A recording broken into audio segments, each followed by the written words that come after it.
Welcome to Let's Make Waves podcast. I'm Rana Al-Basri and I believe that we're all here to make waves. I created this podcast to help you unlock your potential by sharing with you tools, resources, and strategies to help you build and grow your business. So if you're looking to build your brand, gain that confidence and knowledge, content and marketing strategies, find your professional voice, attract those raving customers, and create the professional authority for better business opportunities, then you've come to the right place. Let's get started. Hi, everybody. Welcome to another edition of my podcast. I'm so happy that you're here. How was your week so far? I have spent mine on Clubhouse, I have to admit, and I love it. You know, it kind of reminds me of those, 80s and 90s radio shows where people used to call and kind of talk about topics. I just love the proximity, that we all have with each other as creators and as entrepreneurs on that platform. I think it's a new social media phenomena because it really brings more of the social element into it. So far, I think it's a very, very interesting platform. And of course, as long as, we do not go for the vanity metrics and we carefully curate the rooms and the clubs that we want to be part of and we want to be associated with. And since I'm talking about a social media platform, I'd like to continue on this topic because today's episode, I want to get you unstuck, and share with you 20 social media ideas that can help you create new content and use it in a right way that will help you connect and engage with your audience and with your followers. But in today's list, I created it specifically for entrepreneurs in mind. For business owners, I wanted to create a list where the ideas in it can also be used outside of, Facebook and Instagram. These ideas can work on almost all platforms, like LinkedIn, or even outside social media, like paid memberships. Some of them will work even on Clubhouse, since we just brought that up. And, if you take some of them, and it could work beautifully with your email marketing efforts, within like Facebook groups that you've private Facebook groups that you've created. So that was a tongue tire.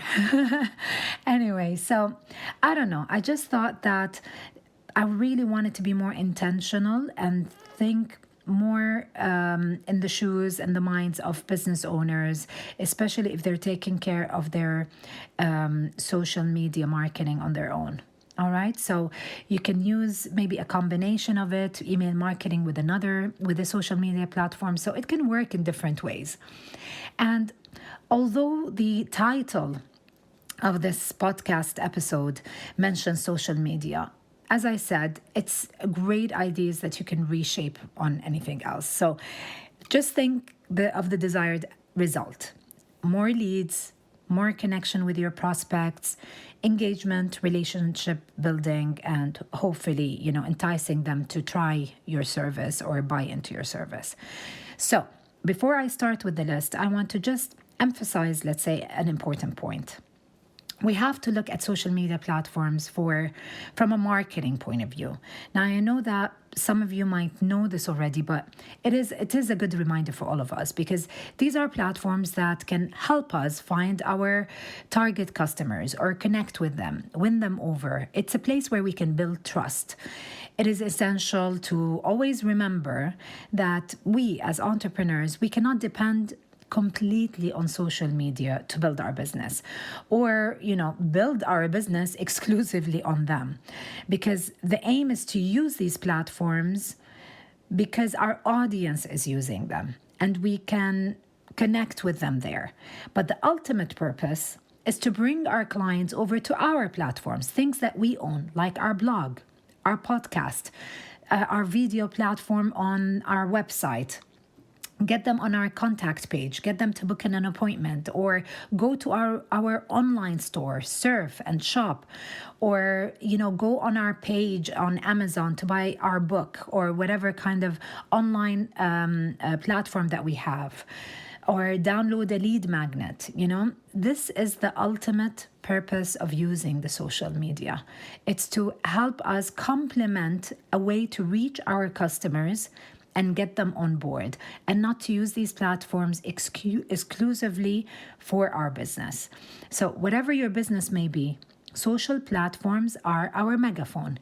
They expand our reach, they expand the reach of our message, and they amplify our voice. So they connect us and help us to build that bridge between us and our prospects. And one more thing, you do not need to use all the 20 ideas that I'm about to list. So try to include them, include the ones that are relative to you in your content strategy.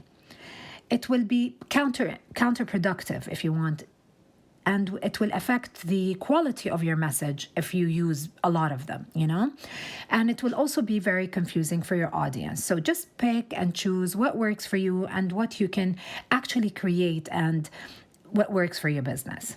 All right? So, you might know some of those points. You might be familiar with some of them. What I ask from you is to listen to some of the ideas that I will share with each point. And I believe that this will spark a new perspective for you on an approach that might work for you, and which maybe you can, look at it from a different angle, and it could be like suitable for your business. All right, so let's dive in with an open mind. Great. So point 1 is create a series. Now, a series could be a series of emails, or it could be a series of very short videos or audio, like 2 or 3 audio recordings, and it's put together as a series. Now, this series could be used on your website. So you bring people over to your website, and then they can watch, tips that you're sharing in the form of a series, an audio series. Or it could be part of your email marketing, where people can opt in for that and then download or receive, 3 emails 3 days in a row. It could also be a series of written content, like an article that has 3 parts or 5 parts. It's up to you. And you can publish that, other than on your website, you can publish it on Medium as a contributor, or on LinkedIn, or you can publish it under your name. So that's idea number 1. Idea number 2 is to have a weekly roundup.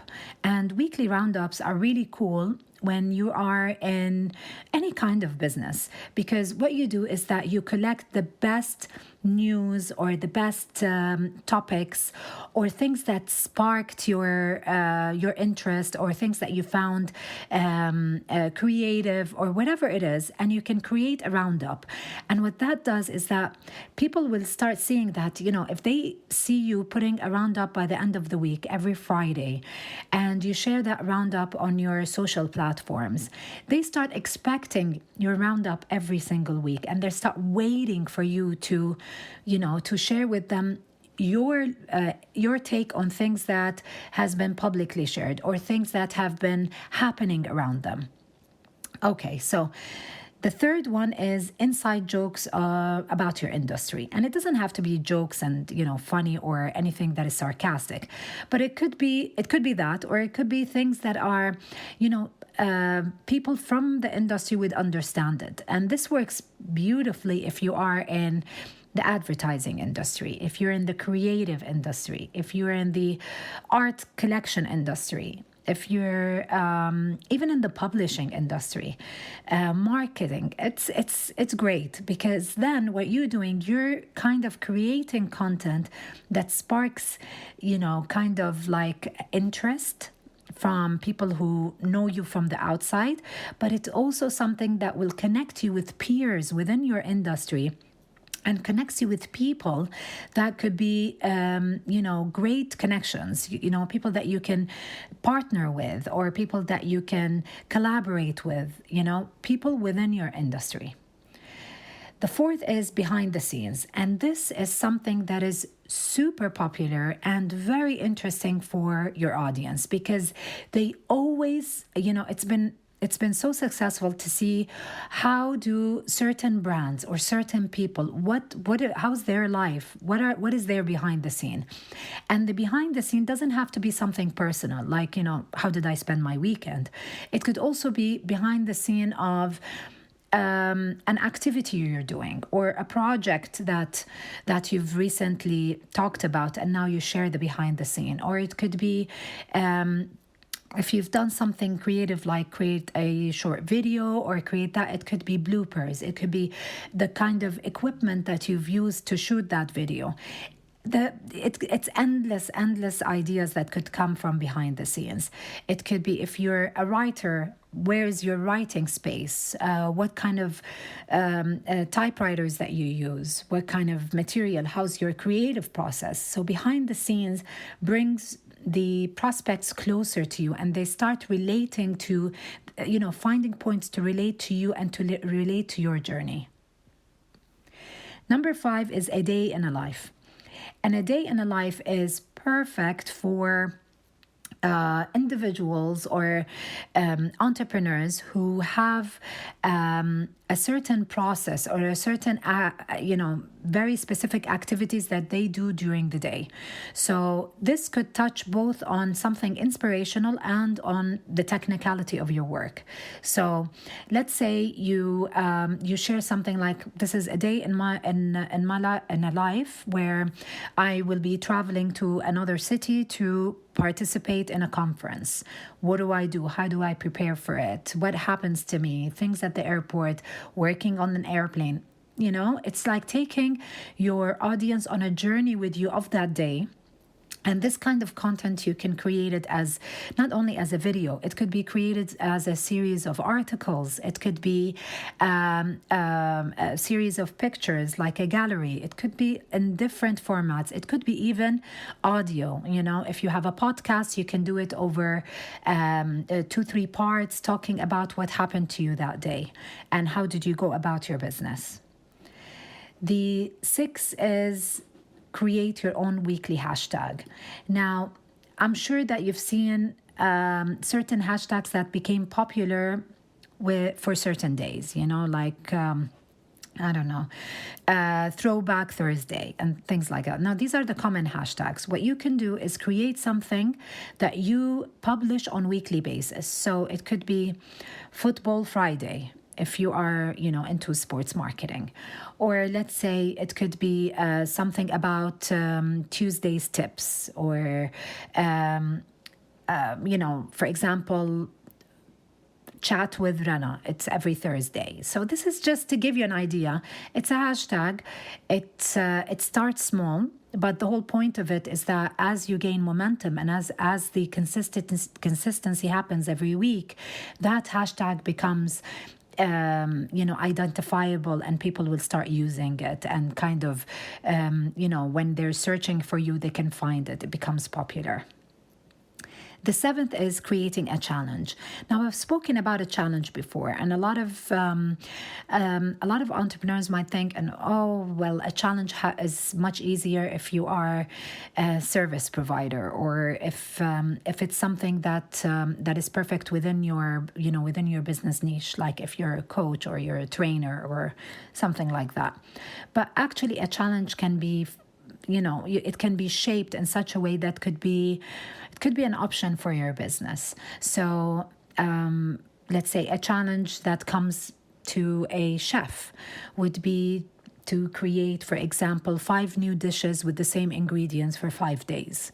So same ingredients, but 5 different dishes, It could also be, for example, for a creative consultancy. It could be, teaching you how to do a certain graphic design, in 3 days. That's a challenge. Who can do it by the end of the 3 days or the 5 days? Or try not to make the challenge really big. I remember that when challenges first started a few years ago, it was like, 20 days and 30 days, change your lose I don't know how much in 30 days. But now with things going really fast, and most audience, they like to see like kind of not immediate but fast or clear changes in their life. So they like to opt in for challenges that are a bit short. So think about 5 day, maximum 7 day, maybe 10 days. I think would be a good the longest thing that you could think of. Okay, so number 8 is fill in the caption. And fill in the caption is a really cool way to start engaging with your audience. So you could put a video or put an image where something funny, something controversial, something from behind the scenes, something that is related to your business. And then you ask your audience to caption it for you. So this is the post, they have to come up with the perfect caption that would suit the image or the video that you've shared. And this is a really good way of having, engaging more and more and connecting with your audience. Number 9 would be live video.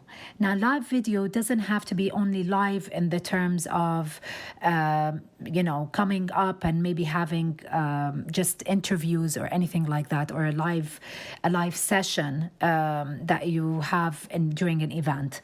It could also be like a live tour of the offices or the factory or the space that you're working in.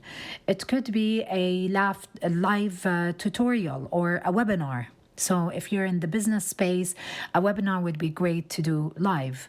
And what's nice about live video in particular is that if it's teachable, you can do them live a few times on your social platform, but then after that, what you can do for your list building is later on say, okay guys, remember our live? Well, this time it's going to be XYZ. If you want, just send us your email so we can send you the Zoom link, or we can send you the to get on the webinar page and all of that. So you'll also be list building.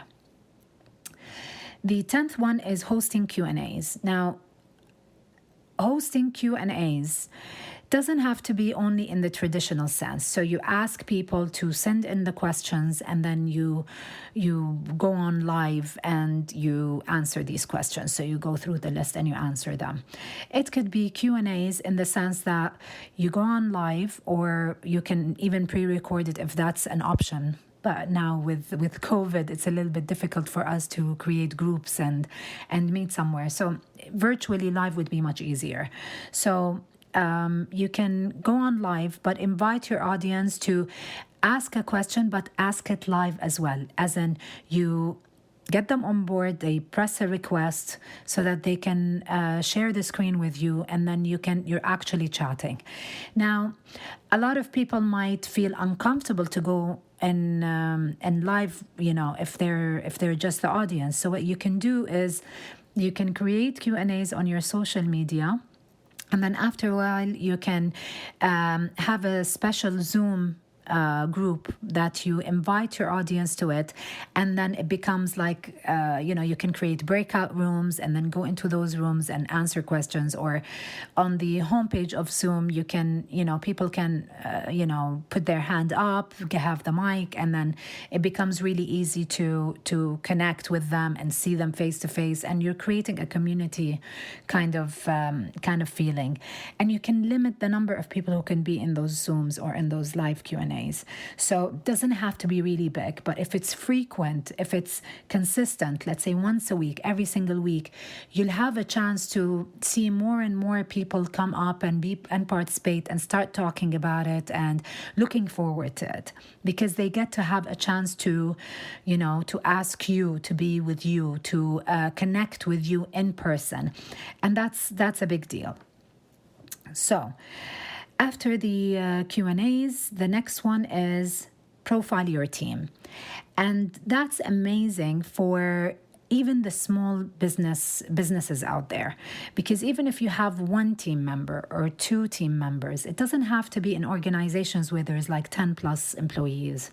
Even if you have one or two, it gives a really beautiful idea of how a small business is operating. How can a person is within that organization working, taking over a couple of challenges or a couple of responsibilities. How if you have team members who are and they work remotely or in another city or even in another country, that's a great way of showcasing that people can outsource, people can now work virtually together. So it could bring another dimension into your brand and into your business. What kind of business that you have and how do you run it, and it fills up the curiosity part.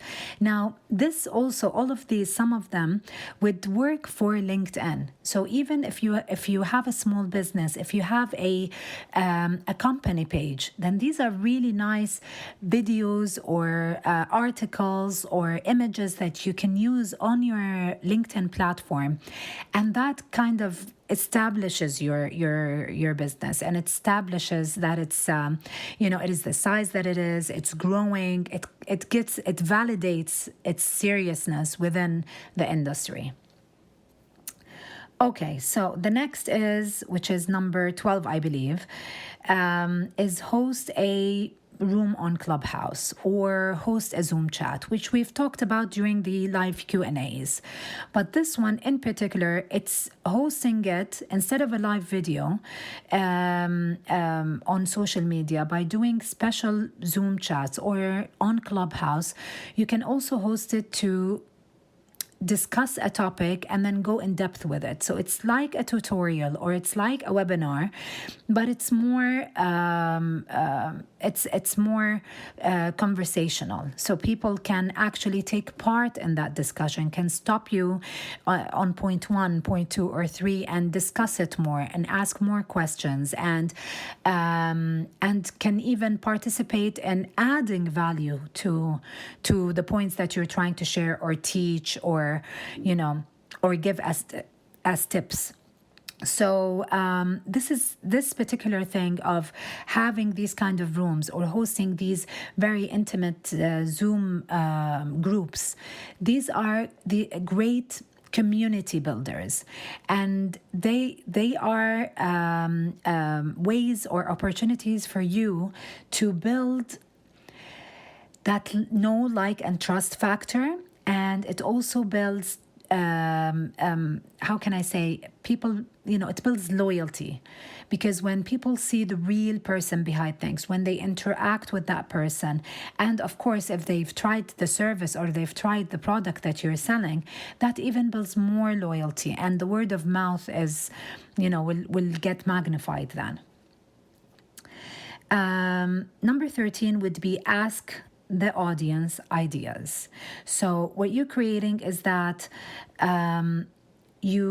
let's say there's two ways to work around that. Let's say you're building a new product or you're building a new online product, and while you're doing that, you could, every single phase of that construction of that product, you can ask the audience. So guys, I know you needed this and I'm building it, but now I'm at a crossroad. I can choose this or this. What would you like? And that could be amazing for engagement, but also you give the chance to your followers, to your audience, to kind of feel some kind of ownership. Like they feel like they were with you every step of the way while you're building that product. So let's say you're building a digital course, so you can create something like a founding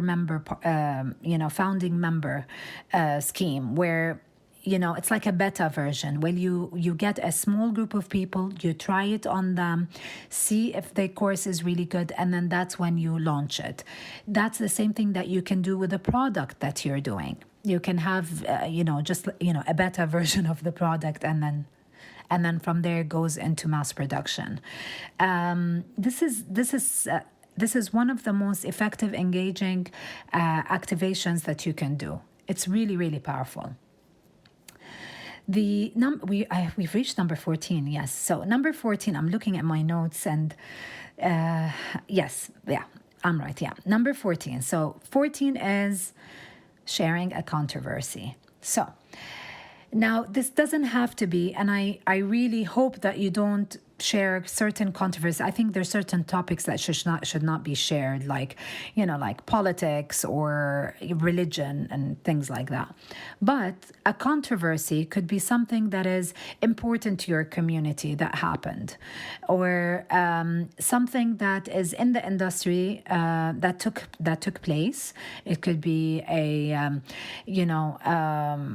a big influential CEO resigned, and then that became a big topic. It's something that is going to affect the global markets. That could be like a controversial topic you can think about. It could be something that is happening to the economy, or to the environment, there's so many things that you can pick a certain aspect of it, and then put it out there, and put it on the table and open a discussion, or open it for people to give opinions. This could go in different ways. So when you decide to share a controversy, you have to be, I think, number one, very, very sure about your opinion, and what do you think of that controversy, so that you can back up your opinion. Number two, it is not a controversy where it could offend people in the really wrong way. So, that's why very, very, very intimate detail, things like topics like religion, for example, I don't know if it's a very good idea. But the good thing, not the good thing, but the advantage of doing or sharing a controversy, it is also brand building. So it kind of gives the ethics of your company, of your style of business. It makes it very clear where you stand. It makes it really clear what you support. Like, for example, I'm a big supporter to women's rights. So, and I believe that it is a very important topic, and especially for women entrepreneurs, and being part of that, family, I think that it is our duty as working women to support other women and get them more into the working space, into the entrepreneurial space, into building their own economies, creating their own businesses.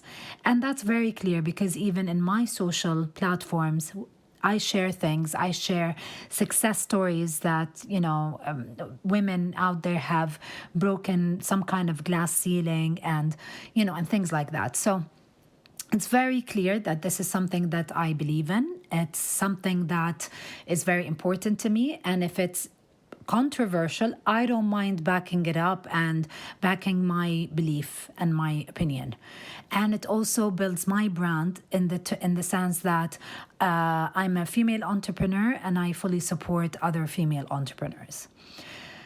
Okay, so number 15, hosting a competition. And a competition can be valuable, and a competition can be very salesy, if I can use that word. So it is up to you. It is up to your style of doing business, and it's up to the way your brand is, of what type of competition you want to host. And it doesn't have the end result, the winning thing doesn't have to be a product or a service only. It could be a contract, like a service contract. So you could do a competition, like a creative competition, and then the winner will have a 3-month contract for a project. Or it could be a competition within university, and the winner would have a 6-month training within the organization. Or, there's so many ideas around competitions that are not only consumer based, but it's a good way to do brand building, and it's a good way to do also for small businesses to do B2B kind of marketing. Okay, So after the competition, we reach polls, and polls is also another engagement tools, and it works great on platforms that cater to polls. So Instagram has it, so this is something that you can do on Instagram and Facebook, but you can also do your own poll by email marketing, by sending it out within your newsletter, by for example, if it's on your in one of the rooms that you have in Clubhouse. If it's on a podcast, it could be at the end of the podcast where people can email their opinion or their decision, and then the results can be shared in the next episode. It could be done in many creative ways. So if you use it, it's a great engagement way. Number 17, ask audience's opinion. And asking the audience opinion is a little bit different from asking audience ideas. So an audience opinion could be something for a situation, and it's also part of getting the ball rolling on the engagement. So could be something like, if you were in this situation that I'm in, what would you do? Or if you had a choice between this and this product that could help in giving me better audio for my podcast, what would you choose? And it's different from a poll, because a poll, you kind of do it to also get information about your audience, and you can get some kind of insight. The audience opinion is more of taking them on your journey of doing something, or taking them on your journey of understanding your way of thinking. If you tell them, I'm in this situation, what would you do? Well, this is what I did, and this is the explanation. Okay, so number 18 is share a quote. And this is very common when it's on Instagram and Facebook. It's really common that people use inspirational quotes and words that were shared by very famous people or personalities in history and all of that good stuff. But this one about sharing the quote, this is more of sharing quotes that is within your business.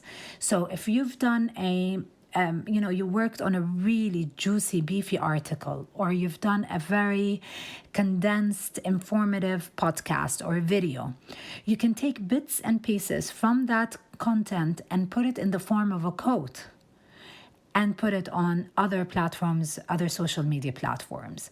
Or it could be part of an introduction in an email, in a newsletter. Or it could be something that you share and you use it as part of your slogan or your communication. So there's so many ways to use quotes without being a cliche and what is really out there. You can recreate quotes from your business. Okay, number 19, we're getting there. Sorry. So number 19 is the tip of the week. And this is great in giving people bite-sized information. So tip of the week could be one thing, or it could be like the top 3. The tip of the week. If you want to fix this, these are the top 3 solutions. Or you want to write this kind of content, these are my top 3 tips, coming from a writer. But it also could be tip of the day, one thing, like it could be something to do, and it doesn't have to be only work related. It could be something that is supporting to them and to their mental well-being. It could be inspirational. It could be anything. So the tip could be drinking a certain number of glasses of water, or the tip could be waking up at a certain time and writing, journaling, or doing a 15-minute exercise that you can share a link to that has helped you, even if you're not an athlete or a health or a fitness coach. It could come from a person who works sitting on the desk most of the time, and then has found something to place their laptop on, and it has really positively helped in their, in their posture. It could be anything, but it's a great way to connect, to bring the human in the brand that you're building, the business brand that you're building. So tip of the week could be one particular tip or like a list of tips. So now we are going to the last one, and that's a user generated content. And user generated content could be something that is, I would suggest doing when you are a little bit further into your content strategy. So if you create a strategy in the beginning of the year and you are religiously consistent and you meet the deadlines and you're doing it and you see that your engagement is going up and you're not missing any week of sharing or posting or publishing your own content, your original content on weekly basis, then I would say like 4 to 6 months later, this is when you start using content that is user generated, because you will have enough clout to ask for that kind of content or receive that kind of content. So this, I put that as the last thing because that would depend on how active you are in your marketing and your communication strategy when it comes to being active on the different social platforms that you use, whether it is social as in like Facebook or Instagram or TikTok or Snapchat, whether it's that, or for business socials such as LinkedIn. It could be certain clubs in Clubhouse or rooms in Clubhouse that you do. And your email marketing is being consistent and weekly, so you're good to start using any kind of user generated content. So there you have it, 20 content ideas to get you unstuck as an entrepreneur, perfect for you as small business owners. Now, I'm so happy that I went through that list. It was a long list, but as I've mentioned earlier, you do not need to use all of the 20. Actually, it is not a good idea if you use all of the 20. So try to focus on 5, for example.